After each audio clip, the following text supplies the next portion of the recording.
Hi, everyone, and welcome to the DC Comics News Weekly Podcast. I'm your host, Seth Singleton. I am actually accompanied right now by the amazing Bruno. He'll explain amazing later. But more importantly, we're accompanied by a verbal contribution that cannot ever be replicated. I'm talking about the amazing Flicky Fashions, Mr. Brad Flicky. How you doing today, sir? I'm doing good. All right, so you will hear some snoring from Bruno. It's not Brad or I having intestinal issues or, trying to disguise them. It's mostly going to be Bruno. It'll be this kind of light snore. And and he does get intestinal issues. I'm not blaming it on him. It's not some sort of excuse. He's a French bulldog. You know this about them if you know anything about them. But with that disclaimer out of the way, yeah, I'm talking about you, buddy. Sorry. It's okay. There's no shame. There's no shame, really. We have an amazing list of stories to kick off for you, curated, cultivated by our one and only Mr. Josh Rayner, editor-in-chief at DC Comics News, which is why we always have such amazing choices for our movies, television, streaming, comics, even sometimes some other. You want to stick around for that. I've been warned I might be getting cut off, so I'm hoping I'm centered. Here's to hoping, because our first story is one that, well, it's going to get a lot of focus. It's the fact that there is rumor about a narrowing of the casting choices for Superman Legacy. We're getting this one from Batman News. Superman Legacy cast hunt reportedly narrowing. Now, I'm not sure how we feel about this reporting, so I'm going to ask, we're back. I'm going to ask Mr. Brad Felicki. Brad, what'd you think about this? Hey, we got a cat. Yeah, I said there might be a cat joining. I don't know if you can see. Oh, yeah. Nope, totally. Thankfully, Bruno's not, I think, conscientious of the formatting here, so it's not going to cause him to lunge at the screen, I hope. But with both of our pets accompanied and the, sort of relaxing, reflecting that comes with that, what do you think about this revelation that, it might be narrowing? Is this reporting saying that it really is? What did you think about this story and whether or not we are actually narrowing the search? I think that we are narrowing it, and I think that's a good thing, especially given the writer's strike. Like I mentioned, I think that this is going to delay some of these projects. So the fact that this keeps moving along, it's good. As far as who they are talking about, I'm just going to, pardon me here while I read this list. We have David Cornsmith from Pearl, which I've never seen, but he does have the look, and I still think that they're going to go with a relative unknown for Clark Kent, and I think he fits that bill. So I think that as of now, that could be a likely choice. I think it makes sense. Lois Lane have some interesting names. Emma Mackey and Phoebe Denevan. Now I've never seen Bridgerton, but Phoebe is on Bridgerton. Emma is on Sex Education and Barbie. I did see a pre-screening of Barbie, and I can't really talk about what I've seen, but I will say that she was good in it, and she has the look. We have Rachel Brosnahan, and I think she would make a great Lois Lane, but I do share a concern that they said in this article that she may be a little too old. Now, 32 is not old, and it's not old for Lois Lane, but the fact that this is supposed to be a younger Superman that we're going to see in this movie, so she might be a little old, but she did apparently give a great audition. So I think she could definitely, if you've ever seen Marvelous Mrs. Maisel, you'll know that she's got the chops. Same way with Samara Weaving. She's shown a lot of range between, I mean, she did everything from Wayne's World to that horror movie where she was on her wedding day. She was the only one. They had to hunt her down. I forget what that was called, but she was really good in that. She's shown range, and I think she could do a good job too. So that was, and moving on to Lex Luthor and Nicholas Hoult. which I did not know until I read this article, that he was one of the last names considered for Batman as well, and that Warner Brothers really likes him. So that could be likely. I could see him having fun playing the villain. He was great in. He was good in Renfield most recently. He was great in Mad Max. He's got the range too, so I would like to see him play a villain. So I'd be down for that. But these are only rumors, and we've got a long way to go. So, but it's still nice to get the names. So I'll say that. What about you? I would definitely think that we've got a long way to go. I like the interest in these names.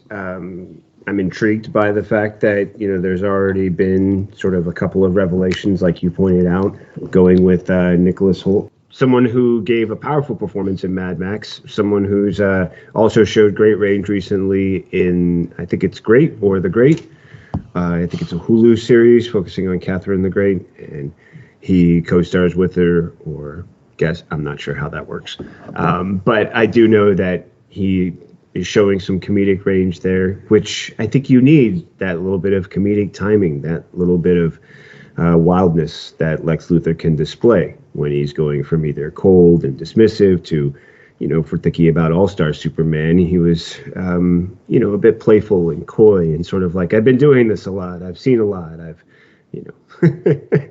I've had the opportunity. I'm intrigued by the idea that, though, we're going with a All-Star Superman reference material, but a younger Superman, which in that movie or in that book, this is a Superman who's been around for a while, who's had all these different accomplishments. So I'm wondering what the blending of that'll be like and how that's going to inform the choice of whether or not a certain age is too old for an actor to participate or, be seriously considered.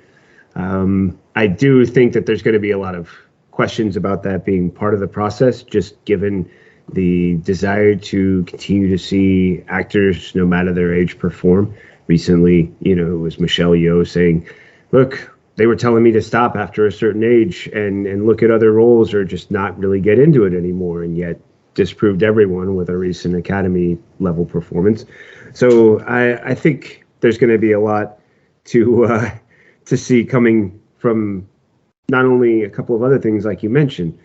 These are great names that people know. Some people know, not everyone. But what are the names of the rising stars that maybe are less well known and certainly not ones that they want to trot out because they might be even more serious contenders? So I always enjoy the value of a story that suggests some stuff like that and maybe leans to one or two likely possibilities like Holt. But then I also wonder, like, okay, but what what do you put to get people's attention while you do this at the same time? Now, I'm also going to keep that in mind because our next story, which we got from Comic Book and Superman Legacy's James Gunn, saying that he's got his own comments on the speculation that's going on around casting. So it's not as though there isn't some challenge to the story we just talked about. What did you think about this follow-up that we got from James Gunn regarding his response to the idea of casting speculation that's being made right now? Yep. So he says no one has been cast. And one thing is interesting. He said he would never say that anybody auditioned unless they said it first. So Rachel Brosnahan must have said it somewhere on her social media or something that she auditioned, because he said, I'm not going to say anybody who auditioned. So that's interesting. And I find it funny that only one person has been cast for sure. My thinking that it's probably Sean Gunn, because they generally team up. Sean Gunn was Rocket, he was Weasel in the Suicide Squad. So I'm guessing that maybe Sean Gunn has a role, because James Gunn also said it's not a major player, it's not a character that people would recognize. So maybe it's a little cameo or something. But I think that James Gunn is in a position where he is constantly having to stay in front of these rumors. So kudos for him for still finding the time to do that with everything else that's going on. What about you? I would imagine that there comes a point where you give enough just to sort of satisfy the continuing rounds of questions, but you always hold enough back to give a little bit more because you know they'll never be satisfied to a degree. There's always going to be this repeat. So it's like, okay, every once in a while, leave a little trail of breadcrumbs. It's not leading to anything concrete, but it does give enough for people to do something with, whatever it might be. If it's only to say, well, this adds to the continued speculation of what may or may not be happening. I'm interested in the possibility of Sean Gunn. I did not consider the relationship as you described it. You know, the fact that they've had times working together and how recent they've had collaboration on a project. So keeping that in mind, I can definitely see that possibility. It does make me question the Nicholas Hoult idea. You know, I appreciate that Warner Brothers is interested, but he said he wouldn't comment unless someone said it first. Now, one thing I would wonder about is, okay, well, what if these actors don't say it, but someone who knows them, PR, manager, someone else who feels like it doesn't hurt to get that information out there because of what it might lead to for the actor, either for that project specifically or consideration for other projects where studios might be like, oh, well, they were considered for this, we should consider them for this.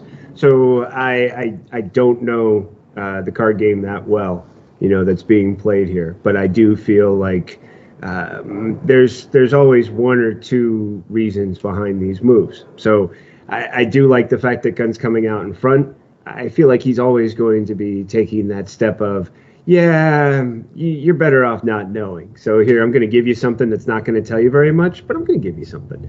And I hope he keeps tap dancing for as long as he can. Totally reminds me of Richard Gere from Chicago. And hey, as long as he can keep it up and continue to provide success afterwards, keep tapping, buddy. Keep tapping. With that in mind, we do have one more of our movie news stories coming your way. And that's a Flash NBA spot that teases the film's secret villain. All right. What did you think about this revelation and the tease? Well, we kind of already knew this already. So it's not so secret. because we've seen I think it was the Funko Pop that they released of Dark Flash, so we kind of already knew that the character was going to be there, so that part wasn't a surprise. But I'm going to go back to what I said a few weeks ago, that they've been highlighting Zod a lot between the trailer and the TV ads, and I'm wondering if that's kind of like a bait and switch, that you're going to go into that movie thinking he's the major villain, but it's actually Dark Flash. And that's kind of what I'm leaning towards. So I'm glad that we're getting to see at least a little bit of it, because I've kind of wondered too why we haven't seen Dark Flash in the ads, other than that boot touching clip. So yeah, my theory is that he's actually not a secret villain, but the major villain. I agree with that. I definitely see that happening. It also reminds me of those moments where things were intentionally done. I'm reminded of the movie Interstellar, in which it was only revealed at the time of the movie that Matt Damon was a character in the movie. That all when they were doing preview press, he never joined the cast because the whole point was to make his appearance a surprise. They knew that his value as a name and also his value as a name for the character he plays worked better as a surprise. So I would definitely say that you're demonstrating through your example right there what I think the whole point of that movie is going to be, and for audiences is this idea of, if you're a villain, you don't, I always love that great line, in chess we let the pawns go first. This idea of like, okay, well, if you're gonna get to your good guy, if you're going to hurt the good guy, you send up something that's going to wear him out, break him down a little bit. And then once he comes that, then exhausted, lost some energy, you make your big appearance because maybe you weren't quite sure you could beat him, but now you definitely feel like you can. Now, you're going to have a Supergirl and maybe another Flash involved. We'll see how that plays out. Plus, there's always the, invincible, redoubtable Batman. So I think you're definitely on the right track, that Zod is that sort of like, yeah, just attack this guy. Go ahead, straw man. Okay, you got him. Now I'm here. You exhausted? Because now I'm going to kick your butt. And End of story. So it totally makes sense to me. And also, I would also love if there was just a little bit of a twist where it's like, let's say they defeat Zod, and then the Dark Flash shows up and it's like, well, now it's all bad. Now you messed up time even worse, so now I got to show up. Like, it's almost like the consequences of defeating that enemy then leads to the deeper, greater enemy behind it. So however they choose to play it out, I think it's going to be a fun ride. And I don't think the boot is going to ruin the story because they haven't given us enough in the trailers to feel like any of that can be exposed. So good luck. Pick your favorite Dark Flash moment that can be recaptured in cinema. And best of luck to you. But I still think we're going to be surprised by this story. That's the fun part for me. Now, moving into our TV and streaming news, we do have some developments regarding Sean Gunn and the creature Commandos. It's begun production. This appears to be an exclusive coming to us from Comic Book. Brad, it's started. It seems like there has been very little lull to, the progress and momentum for Sean Gunn since he's been kicking things off. What are your thoughts, my friend? I think it's because this is the first series, the first glimpse we're going to get of his James Gunn's vision for, what was it, Chapter 1 or what, the Gods and Monsters. So I'm excited that it's in production because that means we're going to get to see it sooner rather than later. And it seems like everything was done before the writer's strike, so things can continue. And what I really liked about this article is that they said that there's actually already been recording done. So they've gone in and already done some voice work already. And that's great. And the talent's good. I mean, I love to see David Harbour come, in anything. So I'm glad to see him being on it. Yeah, I'm excited for this one. And the quicker we get it, the better. What about you?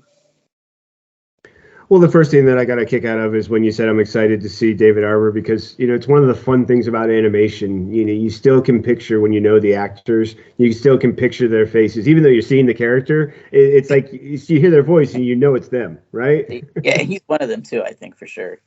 Oh, yeah, very distinctive voice. Like the moment I hear him, I instantly picture him from one of his roles, whether it was in the Black Widow movie, whether it was in Suicide Squad, whether it was Stranger Things. He's just got one of those great characters, great voices. I love the fact also, though, that Sean Gunn's like, yeah, so we haven't really hung out because it's animation. So, for the most part, they're recording either in their own location, at home, studios. I know a lot of things have changed since the shutdown and since we've all come back up. I like that he mentions we do get to learn more about the Weasel. That was pretty fun for me. And GI Robot, that's a really cool thing that we get to I like the idea of somebody getting excited about that kind of stuff. So as you point out, we know that they've already had a chance to do some recording, and I'm also hopeful that the majority of work that they need to do can be done without too much effect from the writer's strike. But at the same time, I also feel like if there is a moment where they need to call on the writers, that'll be one of the first stories coming out, which is, hey, we're delaying things until the writer's strike is fixed because we need writers for this thing. And that would be just a fun little development that I think could put some pressure, because I think the leverage right now, the desire for people to see Gunn's universe being delayed by something like the writer's strike would only add to, fix this already, guys, work out a good negotiation and get this solved. So I'm always intrigued by that possibility. I also like the fact that we can focus a little bit on this positive, because our next story moves us into a little of disappointing, talking about the fact that there are new reports that cast doubt on whether or not Superman and Lois and Gotham Knights have actually been renewed. Talking about this one coming from Comic Book. 1 minute you're up, 1 minute you're down. It's part of the roller coaster. What was your take on this one, Brad? Yeah, it's sad. It's sad for Gotham Knights because it seemed to be doomed before it even started. There was a pretty bad reaction to the trailer. It came out right when all these shows were ending. So it was going to have a hard battle ahead of itself anyway. And I think it was better than a lot of people were expecting it to be. I've enjoyed it. And I'm going to finish out the first season. But I can't say that was unexpected. Superman and Lois, kind of the same thing. People really do like it. and as our next story will highlight, may not have seen the last of it. So my fingers are crossed, and again I think the third season has been really strong so far. I think the cast is great. I like their versions of these characters, so I'd like to see it continue. So that's a bummer. But there's things on the horizon that we can get excited about too. So you gotta kind of roll with the punches sometimes, and that's just I maybe it's just because I have a lot of hope for what we're gonna get as far as quality goes. That and in a way, all the CW shows were pretty high quality anyway, so we'll always have all that great years of television to go back and watch again and help other people discover. There's still people out there that are discovering Buffy for the first time. And I expect that that's the same way people are now, there's people out there that are just discovering Supergirl or Arrow or The Flash. And at least we got a lot of great TV out of the whole thing. What about you? We did get some amazing TV. All started with Arrow. CW really branched out, embraced great characters like The Flash, Supergirl, Black Lightning, one of my favorite shows. We really did some amazing things, and I was grateful for that. I also understand, that there has been a general acceptance that things were shutting down as we were closing out one universe and beginning Sean Gunn's vision.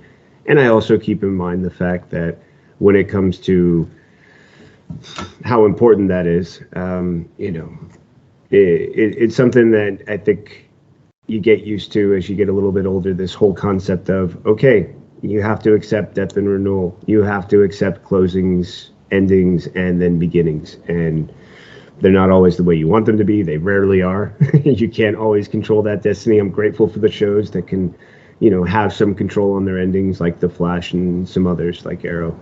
But for those, as you pointed out, Arkham Knights was a surprise. I've been amazed at its, the fact that it's continued on, that it shook off the concerns raised by the trailer and the teasers, and also the development of these characters and the growth that they've made.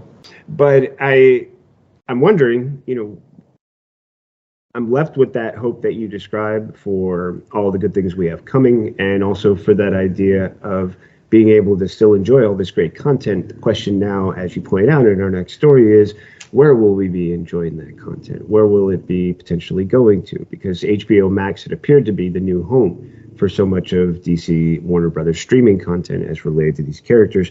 Now in our next story, we're moving into this idea that Superman and Lois may be leaving the CW for HBO Max. I'm hoping it's staying at HBO Max, but I'm also concerned about Max, this new blending that's going to be occurring at the end of May, of which the certainty regarding a lot of different titles has wavered, to say the least. So what do you think about the fact that Superman and Lois could be leaving CW for HBO Max?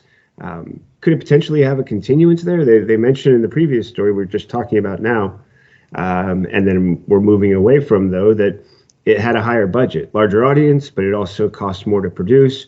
By comparison, all these factors come into, what's your interpretation of this move to HBO Max? It seems I'd like to be hopeful, but I think it seems a little bit of a long shot at this point. But like you said, we got to see what happens with Max once it does, debut. I'd be all for it if they wanted to continue it. And what's good is that James Gunn said, "Why end a good thing? Audience likes it. Everybody seems to like the show. Why would we end it?" So he seems to be open to it continuing as well. And if CW has shut down the shows, but it still has that, like you said, that bigger audience, then I say go for it. But I'm not a bean counter, at Warner Brothers, weighing the pros and cons of the whole thing. So all we can be as fans is have our fingers crossed and say hope it continues. Like I mentioned in the previous story, the cast is great. I think they did a really good job with that casting, and I think it would be a shame to not see them be able to continue on with the characters if there's that audience for it. So fingers crossed, but I'm going to say it's a little bit of a long shot. I can see that definitely. I'm torn simply because I know that if the HBO Max content is going to continue on the Max, it's going to need new content. Certain shows will need to continue producing. Things like Titans have stopped, but there are other shows that they've had, The Last of Us and others that are on HBO Max, that I think fans are expecting more to come. How much of that can be DC related Warner Brothers content? I'm not sure how the budgeting works for that. I'm not a bean counter either, but I would imagine that shutting down any and all content outside of movies for DC and Warner Brothers seems like an ill-fated decision. It seems like one of those where you're cutting off these revenue sources that have always thrived. It's a well-known belief, I would say almost fact, that DC's animation has been its shining star. It's been its strongest representation of DC's characters. The movies have done really well, but I feel like it's always, I mean, you look at, oh goodness, I almost had the little blank there, but you look at how quickly we went from a Teen Titans show that moved into a Young Justice show that was just gorgeous and has since grown, and the animated movies we've had. So I would like to see the possibility of maybe one or two live action shows continuing on. I don't know if it's possible, the bean counting and such, but I would imagine something would have to continue in the form of live action and animation for DC outside of movies in order for it to maintain its viability among fans. Otherwise, you're asking them to kind of like go on a fasting until the next movie comes out, and that's never served them well. Plus, animated shows like Harley Quinn, I think you would want to keep going. Other animated shows that have proven really successful, and there's an audience that will continue to subscribe for those new shows, those are going to be some of the ways forward. Yeah, I don't know. I'm interested in the fact that James Gunn is like, it's all going to be consistent, and yet, well, it's a good show, so it should go a little bit longer. Maybe we can waver and have a little bit of fun with the multiverse. We'll see how that shakes out. What I do know is, these are the things we have to keep in mind when we get final decisions, that Ava DuVernay's overall deal with Warner Brothers Television has come to a close. This is one in which we had hoped to see all sorts of amazing projects. Her, Tom King. I mean, we were talking New Gods. We were talking big things. And that chapter appears to have closed. Who knows if it could ever, pick up again at some point down the line. Thoughts on this one, my friend? It's a bummer, but I almost think that her vision is almost too big to get shackled into being forced into James Gunn's vision of the DC universe. So it's almost to be expected. And I think we'd be in a different position if Naomi was able to go for a second season. And that's a shame that it didn't. But things like that was a hit to the deal. DMZ was good, but I think that was always set up to be a miniseries anyway. So even if that had been super successful, I mean, I guess if it had been super successful, they would try to get a second season. But, it's just, I just wish it could have years ago gotten a better chance. That we could be talking about a New Gods movie right now before James Gunn even came into the picture. But I think with the way things are going, I think that it was bound to happen. And I did like the Naomi season, and I did like DMZ. I'd like to see more, but we'll see. One thing I can say is that maybe she will come back because he does like those characters that aren't so well known, and I think that New Gods would be perfect for that. So maybe he would like to say, hey, maybe we can revisit this and somehow make it worth it for Ava DuVernay to come back. So we'll see. Never. The thing is with fandom, you never say never.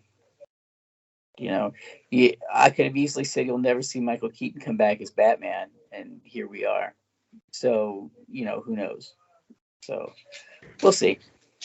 it all comes down to whether or not you really want to be eating crow, right? Do you really want to eat? Do you really want to find yourself making a meal of your own words, maybe an alphabet soup, however you choose to prefer them? But I mean, if it was me, if you want to go ahead and lay out some stakes and spell out I was wrong, I'm probably going to be just fine. With that in mind, I'm disappointed that Ava DuVernay's time has come to a close. Naomi was a gorgeous show. I had such great hopes for it. I thought it was doing wonderful things with what Bendis had already created with the mythos. I thought it was going so much further. And I think you have a really great point. You know, her vision was big.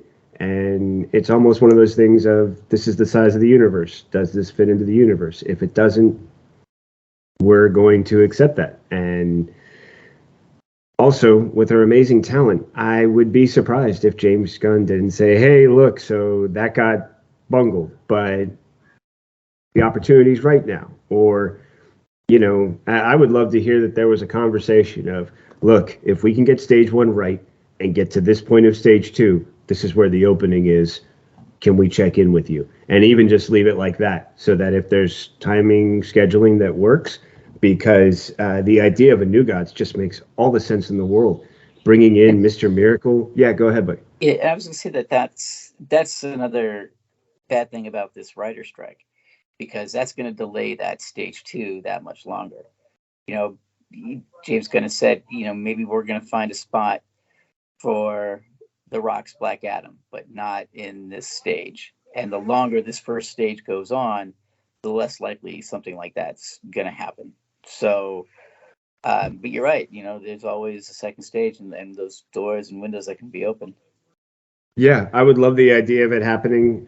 But as you pointed out, one of the things that's going to play a critical role will be whether or not the writer's strike goes on for a long enough period of time that the domino effect of delays creates complications that can't be overcome, or, you know, prevent this timing from working out for that possibility down the road. One of the things that's worth pointing out is our next story then, Netflix's The Sandman. It's season 2, which was not to be called season 2, but was still going to be the next chapter. It's been delayed. We've got an update from Neil Gaiman regarding the strike, but clearly now this is another project we can, you know, anticipate. Some sort of delays. How long? Well, also is going to depend on how long the strike goes and how long it takes for things to pick back up. What did you think about this update from Neil Gaiman? Well, I love that he's come out and said that we will not hire scabs. We totally support the writers.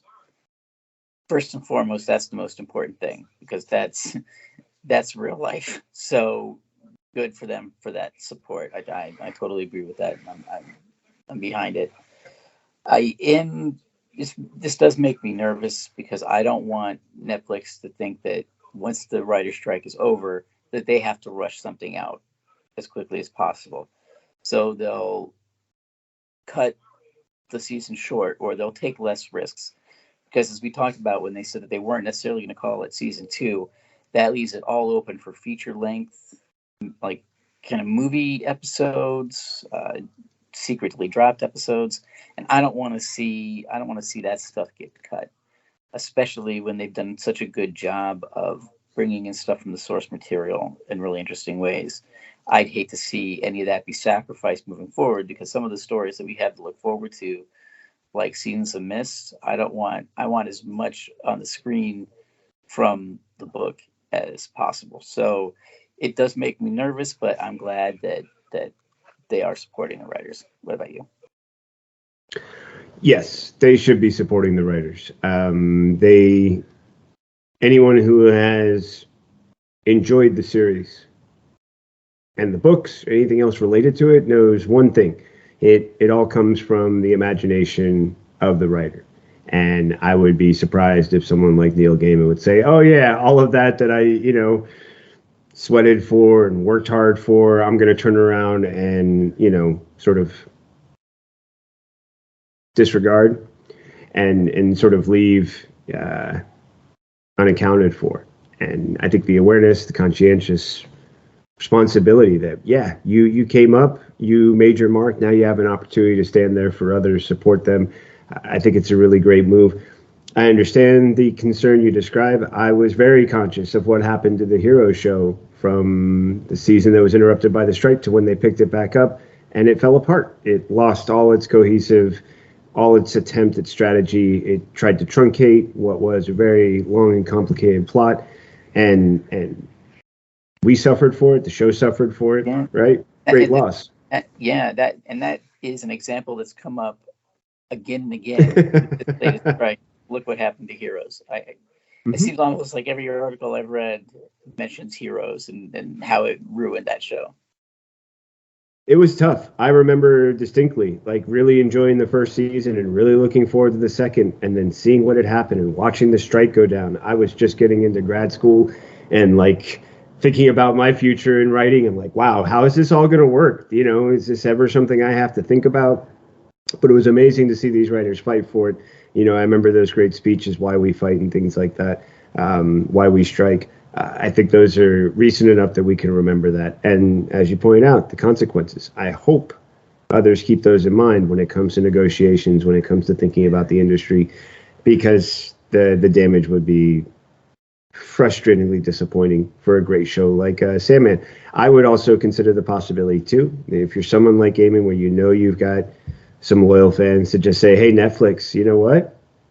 We're going to do this right. We're going to take as long as it takes. It's going to be well done. We'll show it when it's ready. And that would be my hope. How many other shows have that same kind of pull? I don't know. But I'm hopeful. I'm encouraged. And maybe it's because I also know that we have great stories like our final TV and streaming news story. That is, we have the return of a favorite Flash. That's right. We're talking about Tom Cavanagh, as reported by Comic Book, will be returning to this series in its finale, as confirmed recently. I've got my own thoughts, as you know. Brad, what was your take on this development? Yeah, I know you're the biggest Flash fan at DC Comics News, so I'm sure you got so I'm sure you got your 2 cents to say.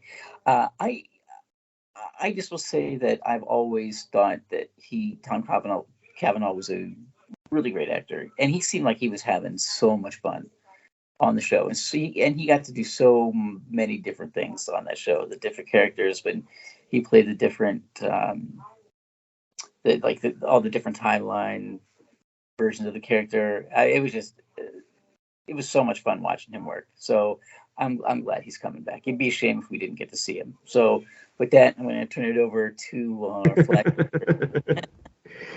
Thanks, brother. Yeah, it's been really fun. For those who've been keeping up with the series as its most recent developments, we've gone back to those storylines that were so prevalent in the first season or two. One, you know, who's Eobard Thawne? And then two, the sort of relationship between these two versions of the character. The most recent one, going back to that traumatic experience for Barry, losing his mom, the choices he has to make. Wonderful appearance by Wesley Shipp. Just great moment in that. One of my favorites. I love watching whenever he pops on. And it was just really fun because you had to wonder, like, okay, now that this episode has ended, what's next? How is the Reverse Flash going to continue playing in? One of the big parts that was so huge in part seasons 1 and 2, and which came into play even now in this recent season, the Run Barry Run line from Tom Cavanagh. And as you point out, he appeared to have so much fun playing so many different versions of Wells. You know, all of these different computations, all these different variables, and the fun stories that came through it. Also, really interesting involvement as the kind of pariah character in Crisis. And I enjoyed what he was capable of. I love how he's going to be coming back for the finale. I like the idea of his Reverse Flash. And also, maybe we can see some other personalities. So, as far as I'm concerned, man, when you're going to wrap things up and go for that big ending, why not bring the whole band back together? Like, why not? That's one of the great things about a final tour. Now, shifting out of TV and streaming, we have our great source content. I'm talking about comic book news, and I'm talking about the fact that it looks like Doomsday, that's right, the creature who killed Superman back in the 90s and has reappeared on occasions to be something of a bane of existence for many superheroes, will be fighting Supergirl and the Martian Manhunter come this summer. Brad, what did you think about this story. For me, I'm juiced at the idea of this team up, but I wanted to get your take first. Yeah, and it does not look like he's going to be some kind of king of hell, ruling over some demons. I'm getting a vibe of that. That's that picture on the throne. That's an interesting take on the character. I I was never too big of a Doomsday fan because it just seemed like, as much as the Death of Superman was such a classic story, I kind of always wish they would use the villain that everybody already knew instead of creating a new character. I would say the same thing about Nightfall and Bane, but Bane, to me, Bane has taken off a life of his own that Doomsday never has. But this, like I said, this whole King of Hell thing, ruling over some demons, seems interesting, and I want to see how Superman and Martian Manhunter, of all characters, come together to defeat him. So I think it's going to be, especially if he is the King of Hell, how, Martian Manhunter and Fire. I don't think that's going to go together too well. So that'll be an interesting take. So yeah, it could be a fun story. It's good to have the character back. What about you? Yeah, I'm interested in this one. I mean, one, you're definitely on it with the that great cover, and just for a reference, I'm gonna pull that one up for you. There is our Doomsday sitting on his throne, looking quite surrounded by skulls and things like that. Great covers. I'm tempted to get a couple of them. I do agree with what you said. It was sort of a frustration that Doomsday had to be like created and appeared and then kill Superman, and not to have the same sort of endurance and longevity that we've enjoyed from Bane regarding Nightfall. Even when they did bring the character back, it was, well, it still didn't have the same impact that I feel Bane stories do. Even if you think of the most recent one and his involvement in the death of Alfred, so many significant things like that. Like, by comparison, Doomsday is such a brutish sort of character. Now, I am hooked with this idea of it being A, a one-shot, and B, Dan Waters. Hooked me with Dan Waters right from the get-go. I just grabbed Seasons Have Teeth, his work on Arkham World, stuff like that. I mean, there's something about someone who can do that beautiful macabre that was really kind of cool when you were like in high school and college and kind of dark and this like stream of consciousness kind of voice, but he does it with such a wonderful finesse and recognition of like, okay, you can enjoy the chaos and the madness, but you also have to like tell a compelling story, and he does that so well. So I think it's going to be interesting to see how he takes the ideas you mentioned. Martian Manhunter, not a fan of Fire, did. In the 90s, they had a great storyline where he tries to like overcome it, works with a villain, has some interesting developments there. Supergirl playing an interesting role as well. And then, yes, Doomsday ruling over hell. And then, like I said, Dan Waters, beautiful art. I'll get it because, yeah, like I said, Dan Waters, pretty much that's it. But I think there also should be some interest because now I'm curious. I want to see what he can do with that character. It's like when they tell the stories about Grant Morrison being like, yeah, that character doesn't interest me. And then suddenly like, but I have an idea. And then he does something and you're like, yeah, brilliant. Of course. Have more ideas. So I'm always intrigued and hopeful with that. And in the meantime, I can get excited about the idea of Wonder Woman's daughter, Trinity, appearing in our next story, the debut in a landmark 800th issue. Brad, 800th issue, Trinity, Wonder Woman's daughter. Go. Yeah, this 800th issue is really ramping up to be something special. We've gotten some creative team information, and we always talk about how good DC anthology books are, but this story in particular may have some lasting effect.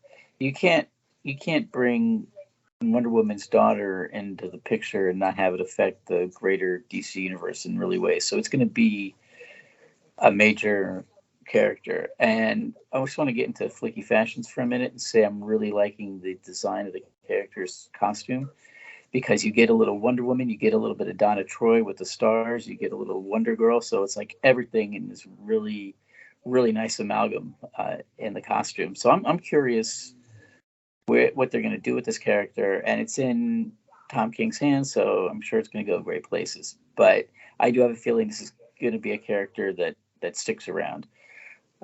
similar to Damian Wayne. But Damian Wayne, it was easy because you could just make him the new Robin. So this is going to be a little bit more of a challenge because you already have a Wonder Girl that fans are loving with Yara Flor. So, but I do think this is going to be a character that's going to be around for a while.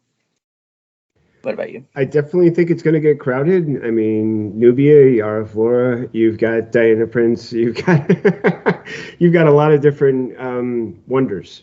So I'm curious how that's going to work out with Wonder Woman's daughter playing in, as you mentioned, the talents of Tom King are certainly a great place to start with bringing a character to life like this and what kind of a story you're going to tell. Daniel Samper's art, I mean, gorgeous. Brad was talking about this gorgeous image, trying to bring it up. And I can definitely see all the things that you're talking about there, right? The Donna Troy influence, as well as influences of Wonder Woman's costume over the decades. Also, you can see a mix of things going in where it's like, yeah, I can see that. It works well. I like it. I'm curious about the character, sort of this idea of how they're going to be introduced, what role they're going to play. And I think you brought up a great point. What's the longevity like? What's the role of this character in comparison to someone like Damian Wayne and the impact that they can have on the universe? I mean, come on. It's most recently Damian who's been kicking things off with the whole Lazarus storyline and the island and now the planet and goodness, what else? So could we have a similar sort of impact from Trinity? Time will tell. What I recommend, get your copy of 800th issue and get back to us. Let us know what you did, what you thought. We've got 2 more stories for our comic book news. The next one, Superman, Wonder Woman, Batman, horror, and night terrors. Oh, goodness. Oh, my. That's quite a collection. Lions, tigers, and such. We've got new horror-fueled makeovers, Flicky Fashions. He gave you all the insights you were looking for on Trinity. What can he tell you about night terrors? Brad, I leave it to you, my good friend. That Batman is one of the coolest redesigns of Batman I think I've ever seen. The bat coming out of his mouth, the nice slick suit.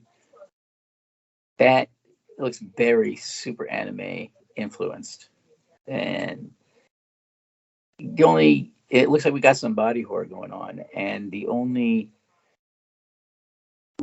better person at body horror than general manga is David Cronenberg. So if this is kind of that anime horror influenced, I think that's going to be something that's going to be really cool. The Superman and Wonder Woman, yeah, okay. The Wonder Woman seems really out there. The more skull head, that seems like very, very, very far from any Wonder Woman that I've ever seen. So I'm kind of curious what that's going to lead to. Same way with Superman. So this story is going to be another one that's going to be very interesting. What about you? I'm curious how this one's going to shake out. Yeah, so for those images, let's see if I can keep the glare off, right? So we've got our Bruce Wayne, Batman over here. We've got our Superman. Yeah, and with that Wonder Woman, that's got like a Shiva vibe to it with the additional arms and swords. And then also some very interesting choices regarding the mask. Superman's thing with like the angel Lucifer wings. And as you pointed out, a very intriguing design. This all coming from Dan Mora. Grab these images off of Twitter as from the story. Looks really interesting. I'm interested. I'm glad Brad was here to tell you a little bit more about it, because when it comes to fashion, Flicky Fashions, always the best place to go, always the right direction. And I'm a little concerned with the number of titles necessary in order to keep up with this storyline. But if the fashion is going to be like this, that could be enough reason. Definitely going to be some covers I'm looking for. If they feature any of these characters in these new designs, and with some of the great talent we've seen put them together, that would be pretty righteous. You'll have to let me know what you guys think if you end up getting in those covers, or your thoughts about these designs. How did Brad and I do? I'm ready to be picked apart. Brad, don't try and argue with the man's Flicky Fashions. Just leave it at that. However, with that in mind, we do have our final comic book story on the list for this week, and it's Green Lantern's new villain is wearing a powerful and familiar armor. I'll give you a hint. The first letter is an M, Yep, that's all the time you got. With that, Brad, what did you think of this announcement and yet another opportunity for Flicky Fashion's weigh-in? Uh, I like the choice that it's a Manhunter armor. Manhunters in general were always, to me, some of the more enigmatic and powerful characters in the DC universe. Their history was really cool, how ancient they were. They were there before the Green Lanterns, and they always did seem very powerful. And it brought up to mind. It's been a while since we've seen the Manhunter, but wasn't it the crossover event Millennium where there were secret Manhunters implanted in heroes' lives that revealed themselves? I think that was Millennium, and that just brought back the story. And I really like that story. So I'm kind of interested to see what the connection is with this armor and this character. Especially given the Manhunter's history with the Green Lanterns. So, I think this Dawn of DC is going to be off to a really good start. Well, I'm glad I got to hear your insights on the design. I'm intrigued by it. I think it's definitely an interesting update on the Manhunter character, who's played two different roles. We've got the Manhunters from Green Lantern, but then we also had Mark Shaw and the Manhunters group. Both have had recent appearances, whether you're talking about Bendis's Leviathan with the Mark Shaw version, or even Tom King's Danger Road, is what I'm thinking of? I think it's Danger Road. Recently has a Manhunter character from that version. But the Green Lantern ones, these were the Guardians' first protectors. These were the first to protect the universe until they went too far. So I'm interested in this new design. I think it's going to be an interesting development with the character. And I also like Dawn of DC, picking up this storyline for Green Lanterns. Whether it was Brightest Day or Blackest Night, you kind of always felt like the Manhunters were just kind of hanging around in some form or another. So getting another version of the story, and the idea of finding the armor off of Tarifa Boy. So great developments with that. I feel like it's going to be a fun story. Great combinations, and what a great finale to this week's episode. Brad, can't thank you enough for joining me, man, for episode number 176. With all those fashion insights and all of your wit and wisdom, I can only imagine folks are going to want to follow up with you. Where's all the places they can do it? Where can you direct them to say, hey, ask a question, send a word? Yeah, you can find me writing news and reviews on DCComicsNews.com. I've also got a few things up at Josh's other site, Mark with the Movie Blog. Some reviews up there on this podcast, and I say this every week. On the Mad Love Harley Quinn podcast that we've got to get back to recording soon. I'm not ready to give up on it quite yet. So look for that down the line, and you can follow me on Twitter at FlickyB1. And where can people find you? Well, you can find me on Twitter as One More Singleton, on Instagram as Seth the Writer, or just type Seth Singleton and Linktree into a search engine. That's another easy way to do it. You can find me writing comics at hapsy.com with Greedy Greg, or you can find news and reviews that I wrote for DC Comics News, just giving me a search in the search bar. Beyond that, I'd say redirect all your efforts from that point into keeping up and catching up with all the great things from DC Comics News, whether it is using the @ symbol, DC Comics News, for all your social media, Instagram, YouTube, Twitter, Tumblr, all that fun stuff. Just use the @DC Comics News handle, and you'll be all set. You can also make sure when it comes to YouTube and others, you subscribe so you can get episodes like this. And when it comes to our podcast, DC Comics News, go ahead and check us out. You'll get the audio version of this, other great programs, including previous episodes of Mad Love. Laugh, enjoy, then harass us to keep it going. We need it. We'll appreciate it. And we can also make sure that you will always have access to new content, like our weekly episodes, like I Am the Night, hosted by Mr. Steve J. Ray and Adam Ray, and all their great insights to a classic Batman the Animated Series. With that, it's been a pleasure. I've enjoyed hanging out. I hear the door opening. That means dinner has come home. I'm ready to sign off. And with that, Brad and I only have one last thing we always like to leave you with, and that is to always read more comics. There it is. All right, guys. Thanks so much for hanging out. Can't wait to join you next time, Brad. Always a pleasure, buddy.